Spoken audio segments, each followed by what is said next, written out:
Halo semuanya, selamat datang dalam summary Daily Bible Study untuk tanggal 28 Agustus tahun 2023. Pada pembahasan kali ini, kita membahas satu kutipan, dan dari kutipan ini kita mau belajar bagaimana caranya untuk membaca kutipan dan belajar untuk mendapatkan sari-sari yang sedap untuk kita bisa menikmati firman Tuhan dari hasil kita belajar sendiri. Dan inilah summary dari apa yang kita bahas selama di Daily Bible Study. Jadi kita baca dan ungkapkan sesuatu straight dari kutipannya dan ambil kesimpulan hanya dari apa yang kita baca. Nah, dari kutipan itu kita sudah baca dan kita mendapatkan kesimpulan bahwa sakit itu dosa. Apa artinya? Sakit sama dengan dosa. Kenapa kondisi sakit itu sama dengan dosa? Karena semua kondisi sakit yang adalah dosa itu adalah hasil dari dosa. Sehingga kita bisa bilang bahwa sakit itu pun adalah dosa, berdasarkan sakit dihasilkan dari kondisi dosa. Nggak bisa sakit tapi bebas dari dosa. Nggak bisa ada sakit dan sebelumnya nggak ada dosa. Karena kita sudah simpulkan tadi bahwa sakit sama dengan dosa. Sakit akibat dosa. Artinya, kalau di surga nggak ada dosa, itu sebabnya di surga nggak ada sakit. Oleh karena di surga sudah tidak ada dosa lagi. Jadi ada satu contoh di mana jika saya tidak melanggar hukum Tuhan atau saya tidak berdosa, kemudian kamu bilang kalau saya sakit, itu artinya apa yang kamu bilang saya sakit itu bukan sakit. Kenapa? Karena saya tidak melanggar hukum Tuhan. Saya tidak berdosa. Karena gak bisa sakit tapi gak ada dosa. Sakit hanya bisa dikasih kalau ada dosanya. Jadi sakit itu hanya bisa ada kalau ada dosanya. Kalau gak ada dosanya gak bisa dibilang sakit. Untuk melanggar itu mengakibatkan sakit. Jadi sakit itu sebenarnya adalah pengungkapan dari dosa, pengungkapan dari pelanggaran hukum Tuhan. Jadi sakit itu juga kita bisa bilang bahwa dia adalah dosa yang kelihatan, atau dalam tanda kurung efeknya. Dosa pun bisa ada tanpa kelihatan. Kamu bisa sakit di pikiran, tapi gak bisa dilihat orang kalau kamu sakit di pikiranmu. Tetapi tubuh akan mengungkapkan bahwa pikiranmu sedang sakit. Itulah yang disebut mind over body. Kalau sakit mindnya, jangan heran tubuhnya juga menyusul sakitnya. Itu sebabnya you are what you think. You think what you listen, and be careful what you listen. Nah, pada kasus orang buta semenjak lahir, kita tahu di situ dikatakan kondisi sakit ini kondisi buta. Tapi buta atau sakitnya bukan salah dia. Dan artinya dosa yang menyebabkan dia sakit bukan salah dia atau bukan dia yang bikin. Itu artinya dosa yang ada bukan dia yang buat, artinya itu dibuat oleh orang sebelum dia.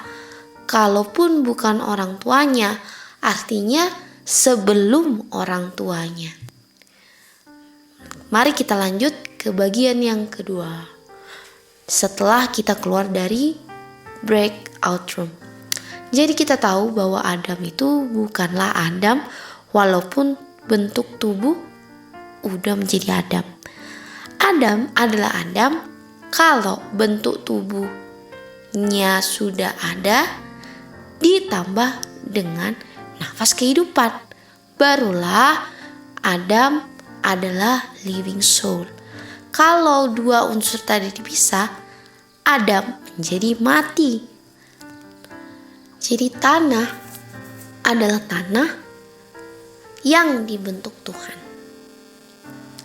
Dan dia masih belum ada nafas kehidupan, sehingga kita gak bisa dibilang bahwa si tanah yang dibentuk Tuhan itu adalah living soul. Nah, bedanya dengan living soul adalah tanah yang baru dibentuk itu baru mau jadi manusia. Sedangkan tanah yang mati itu adalah tanah yang pernah jadi manusia. Living soul harus ada dua-duanya dan gak bisa terpisah. Dua elemen itu. Kalau terpisah bukan manusia.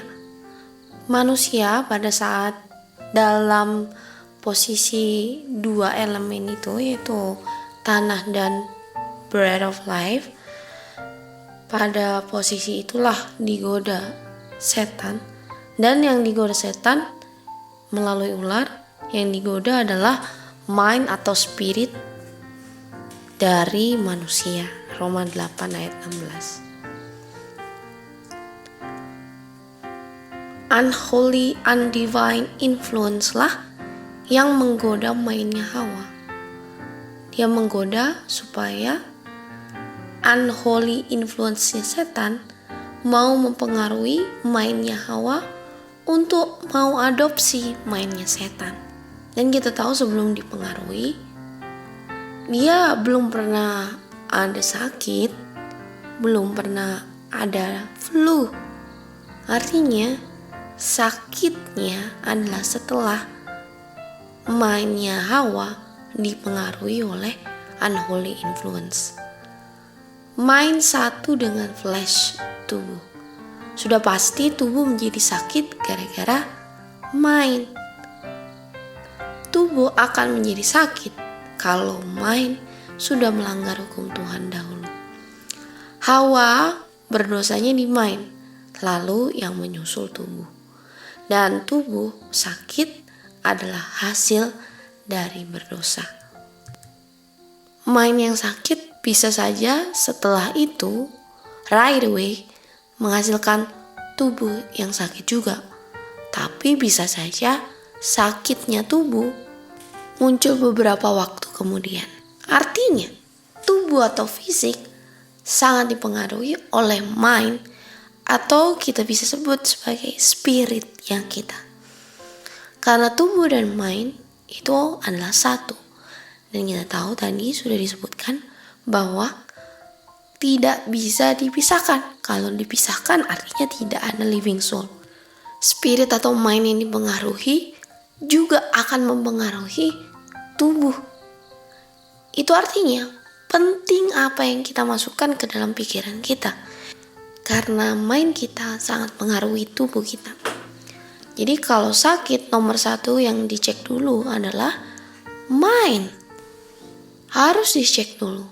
Kalau misalkan kamu sakit dan kamu menyangkal mindmu sakit, artinya kamu bilang secara gak langsung bahwa mindmu terpisah dari tubuh. Gak pernah kita dengar tanah bilang, saya lagi pusing. Kalau kamu sakit dan yang sebabin sakit itu adalah mindmu. Jadi di Alkitab itu banyak cerita tentang tubuh dan hubungannya dengan penyakit dan Tuhan sembuhkan. Nah, caranya adalah untuk sembuhkan tubuh yang sakit itu, firman Tuhan harus gantikan spirit yang ada di dalam tubuh yang punya mind itu. Jadi yang pertama adalah ketika sakit, kita harus ganti kita punya mind. Jangan coba perbaiki yang lain kalau mindnya masih sama. Contohnya kalau saya sakit hati, lalu tubuh saya menjadi sakit, dan saya nggak rubah mind saya. Ini good luck tanpa good. Ini orang yang sehat tahu hal-hal ini. Hal-hal yang gak diketahui oleh orang yang menderita sakit. Di Alkitab banyak sakit tubuh, dan disembuhinnya adalah gantikan dia punya firman di dalam pikiran orang itu. Kita tahu firman itu sama dengan spirit. Jadi Tuhan Yesus sering usir roh setan, dan tubuhnya kacau banget dan berbusa-busa, dan bahkan banyak sekali tubuhnya yang dimasukin roh setan itu menderita, terlempar, masuk ke dalam api, terus tidak baik dia punya kondisinya. Itu semua karena apa? Karena spirit atau mind setan yang ada di dalam mind orang ini. Kalau kita mau sehat tubuhnya, artinya make sure firman Tuhan diisi dan dihidupkan. Ketika firman Tuhan dihidupkan, kita obey. Tuhan janji di Keluaran 15 ayat 26 bahwa segala penyakit tidak akan terjadi di kita punya tubuh. Artinya kalau kita undang yang jelek, lama-lama dirasuk sekitan dan sakit-sakitan. Biarpun pakai farmakia nggak akan bisa sembuh. Kita akan lanjut di bagian berikutnya setelah kita keluar dari breakout room. Jadi urutan dari orang yang sakit ini, yang pertama adalah dia digoda oleh unholy influence. Nah, arti digoda oleh unholy influence itu adalah untuk mau dipengaruhi. Dan kita setelah itu orang ini tergoda. Tergoda itulah baru dipengaruhi. Kata itu artinya dosa. Jadi di saat dia sudah terima anjurannya, dia berdosa atau dia tergoda. Karena dia harus menolak firman Tuhan untuk tergoda. Tubuh itu gak secepat main, tapi tunggu tanggal mainnya. Tubuhnya menyusul untuk sakit. Nah, arti dari tubuh menyusul artinya tubuhnya itu sakitnya nanti. Dan kita tahu ketika manusia berdosa, itu dosanya awalnya dimulai dari mana? Dari pikiran. Berdasarkan Matius 5 ayat 27. Jadi tergoda atau langgar hukum itu mulai dari mind, berdasarkan Matius 5 ayat 27. Walaupun fisiknya terlihat sehat, tubuh sakit karena mindnya sakit, dan itu akan diungkapkan. Walaupun tubuh sakitnya menyusul. Jadi ketika kita dipengaruhi, kita berdosanya ketika kita sudah terpengaruh. Nah, waktu dipengaruhin itu rasanya dalam tanda kutip enak. Nah, enak itu adalah border of the line. Jadi perbatasan saat digoda ya. Nah, ketika itu datang, ketika kita realize, sadar akan hal itu, jangan kemudian merasakan enaknya. Kita harus langsung cut di tempat. Kita bilang, no, saya gak mau layani. Kemudian apa yang kita lakukan adalah menyibukkan diri seperti read the Bible, baca firman Tuhan, lakukan ayat-ayat firman Tuhan itu, atau do something else. Nah, lanjut dari pembahasan selanjutnya. Sakit itu harus ada unsur dosa. Kalau gak ada unsur dosa, bukan sakit. Dan di John 9 ayat 1-3, orang ini buta sejak lahir ya. Dan tapi orang ini gak ada unsur dosa. Dia gak berdosa. Dan orang tuanya juga gak berdosa. Tapi gak dibilang di situ bahwa neneknya gak berdosa. Karena untuk kenapa dia buta itu adalah harus ada dosa. Dan di sini nggak dijawab oleh Tuhan siapa yang berdosa. Karena Tuhan hanya menjawab apa yang ditanya oleh murid-murid, yaitu apakah dia yang berdosa atau orang tuanya. Dan Tuhan Yesus jawab dua-duanya bukan. Artinya ada kemungkinan bahwa selain dia atau orang tuanya bisa melakukan dosa itu yang menyebabkan butanya di dalam dirinya. Kenapa begitu? Karena kita udah tahu dan establish bahwa kalau sakit itu pasti hasilnya dosa. Jadi harus ada dosa. Buktinya apa? Buktinya sakit. Namanya buta itu sakit, artinya dosanya bisa kita telusuri ke nenek moyangnya atau ke opa omanya. Nantinya kita bisa cek berdasarkan Keluaran 20 bahwa dia berada di lingkup 3 atau 4 generasi yang sudah melakukan dosa. Jadi meskipun dianya pada saat itu gak bikin dosa yang menyebabkan dia sakit, di generasi sebelum dia bisa menyebabkan sakit yang dia derita sekarang.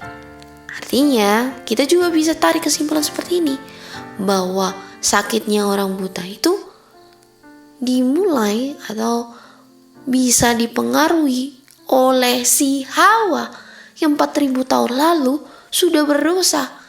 Oleh karena si Hawa ini berdosa, makanya sudah mulai ada banyak penyakit yang pada akhirnya dia harus tanggung. Jadi itulah kita punya pembahasan yang mana lingkup pembahasan kita berdasarkan dari kutipan dan ayat-ayat dibatasi oleh informasi bahwa dosa ini menghasilkan sakit.